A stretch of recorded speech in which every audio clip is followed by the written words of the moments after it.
जब तक समाज में सबको बराबर अधिकार नहीं मिलेंगे, तब तक आप जिस आरामदेह कुर्सी पर बैठे हैं वो आपके नीचे से कब सरक जाएगी आपको नहीं पता चलेगा।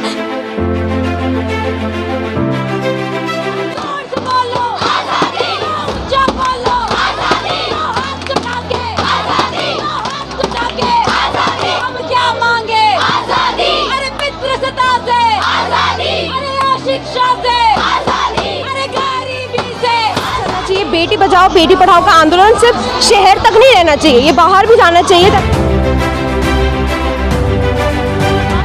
एज अ सोसाइटी कई कदम पीछे जा चुके हैं, हम इस कदर पीछे जा चुके हैं कि जो समाज का सबसे शोषित हिस्सा है वो महिलाएं, जिन्हें हमने सड़क पे प्रसव पीड़ा महसूस करते हुए, सड़क पे खून बहाते हुए बच्चे को जन्म देते देखा, उसी कामकाजी महिला के घंटे हमारी इस नृशंस सरकार ने 8 से बढ़ाकर 12 कर दिए।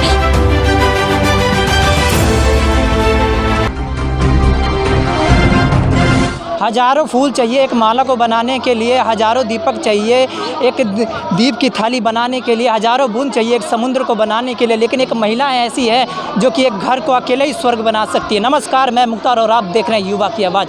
अभी हम मौजूद है जंतर मंतर के पास, जहाँ पे कुछ महिलाएं हैं जो कि प्रोटेस्ट कर रही हैं। वो अपने मुद्दों को लेके, क्या है उनके मुद्दे, अब मेरे पीछे का मैं दिखाऊँगा कि 8 मार्च 7 मार्च मतलब इन्होंने जो मुद्दा चलाया महिलाओं को लेकर कि इनका अब क्या मुद्दा है, क्या चीज़ें हैं, ये सरकार से क्या चाहती है, हम इनसे बात करेंगे और जानेंगे कि इनके और क्या क्या राय है। तो हमारे साथ अभी कुछ छात्र हैं, इनसे बात करेंगे। जैसे इनके हाथ में देखो तरह तरह के बैनर है, 8 मार्च का नारा है, गैर बराबरी को मिटाना, इस तरह कई सारे ये बैनर लेके घूमे और अपने हक के लिए यहाँ पे जंतर मंतर में आए होते हैं। इनसे बात करते हैं। नमस्कार मैम, क्या नाम आपका? मेरा नाम मुदिता है। तो मैम मुद्दे क्या है, मेन मुद्दे ये हैं कि हमारे समाज में आज भी महिलाओं का, और महिलाओं में जो बहुसंख्यक महिलाएं हैं, जो कामकाजी महिलाएं हैं, जो दलित समुदाय से आती हैं, जो सफाई का काम करती हैं, जो खेत मजदूर की तरह किसी के यहाँ काम करती हैं, जो फैक्ट्री में काम करती हैं, असंगठित क्षेत्र में जो काम करती हैं, जो बहुसंख्यक महिलाएं, उनका शोषण और अतिशोषण आज भी खुलेआम सरकार की सरपरस्ती में जारी है। तो उसके खिलाफ जो हमारे संघर्ष अलग अलग जगह चल रहे हैं, उनके एक सिंबल के तौर पर और ये ऐलान देते हुए हम यहाँ पर आज मौजूद हैं कि 8 मार्च हमारे लिए एक जीवंत दिन और एक जीवंत अनुभव है, क्योंकि महिलाओं की जो मुक्ति की बात समाज करता है, शोषण से मुक्ति, गैर बराबरी से मुक्ति, उत्पीड़न से मुक्ति, वो आज तक हमने हमारे समाज में नहीं देखी। इनफैक्ट पिछले जो 2 साल आपदा के रहे, उसमें हमने साफ साफ देखा कि हम एज अ सोसाइटी कई कदम पीछे जा चुके हैं, हम इस कदर पीछे जा चुके हैं कि जो समाज का सबसे शोषित हिस्सा है वो महिलाएं, जिन्हें हमने सड़क पे प्रसव पीड़ा महसूस करते हुए, सड़क पे खून बहाते हुए बच्चे को जन्म देते देखा, उसी कामकाजी महिला के घंटे हमारी इस नृशंस सरकार ने 8 से बढ़ाकर 12 कर दिए। उसी कामकाजी महिला की छोटी बच्ची का सरकारी स्कूल जाने का अधिकार इस सरकार ने नई शिक्षा नीति 2020 में कई लेवल्स पर छीन लिया, काट दिया, और हायर एजुकेशन से तो तार बिल्कुल ही काट दिए।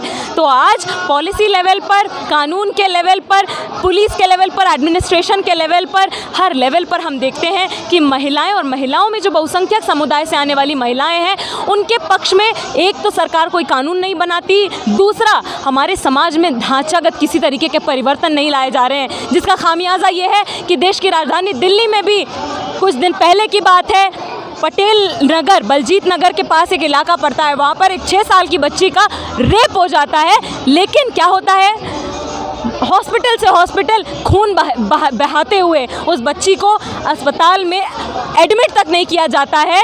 और सुनिए, हालत ये सुनिए, ऑटो में पुलिस उसको अस्पताल ले जाती है, उसके लिए एक एम्बुलेंस तक मुहैया नहीं कराई जाती, कई दिन लग जाते हैं, एक FIR नहीं लिखी जाती। क्यों?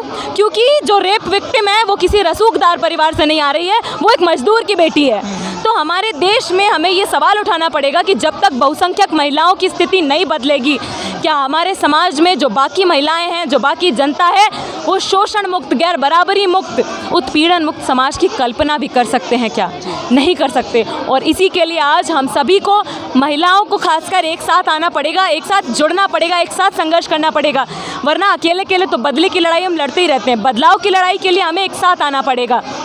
और लड़ना पड़ेगा, वरना हम ये उम्मीद करके बैठें कि हमारे विशेषाधिकार बने रहेंगे, बाकी लोगों का नुकसान होता रहे, ऐसा नहीं होगा। जब तक समाज में सबको बराबर अधिकार नहीं मिलेंगे, तब तक आप जिस आरामदेह कुर्सी पर बैठे हैं वो आपके नीचे से कब सरक जाएगी आपको नहीं पता चलेगा। इसलिए इस भ्रम में जो मध्यम वर्ग से आने वाली महिलाएं, जो अपर मिडिल क्लास से आने वाली महिलाएं, उन तक भी हम ये संदेश पहुंचाना चाहते हैं कि इक्वल राइट्स के लिए आगे आइए। आप जिस यूनिवर्सिटी में पढ़ रही हैं या पढ़ा रही हैं, वहाँ पे जब तक सैनिटेशन वर्कर को पढ़ाने के काम के समान वेतन नहीं मिलता, उसको परमानेंट एम्प्लॉयमेंट नहीं मिलता, तब तक आप कैसे उम्मीद कर सकते हैं कि आपके समाज में शोषण, जातिवाद, पितृसत्ता, इन सब के भूत इस समाज से गायब हो जाएंगे? वो नहीं गायब होंगे, क्योंकि आपने समाज में आज भी एक तरीके का ब्राह्मणवाद, एक तरीके का जातिवाद, एक तरीके का शोषण, पूंजीवाद नए शक्ल में कायम रखा है, नई शक्ल में और भयानक शक्ल में कायम रखा है। उसके खिलाफ हमें मिलजुल कर संघर्ष करना पड़ेगा तब तक,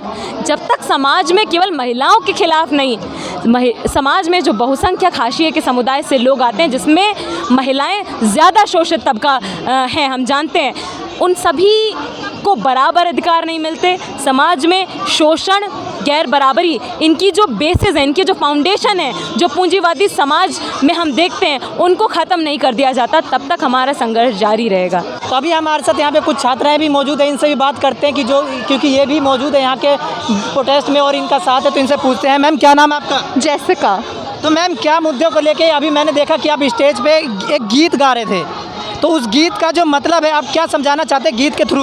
गीत के थ्रू हमारा जो मुद्दा है, जो हम सरकार तक पहुंचाना चाहते हैं और सभी को पहुंचाना चाहते हैं, वो यही है कि महिलाओं की सुरक्षा, और सबसे बड़ी बात जो दलित महिलाएं हैं उनकी समस्या को लेके हम सरकार तक यही बात पहुंचाना चाहते हैं कि आप जब बात कर रहे हैं महिलाओं की, तो उस महिलाओं में एक बड़ा सेगमेंट उनका भी है जो दलित महिलाएं हैं, जिनके पास वो फैसिलिटीज़ नहीं है जो हमारे पास है।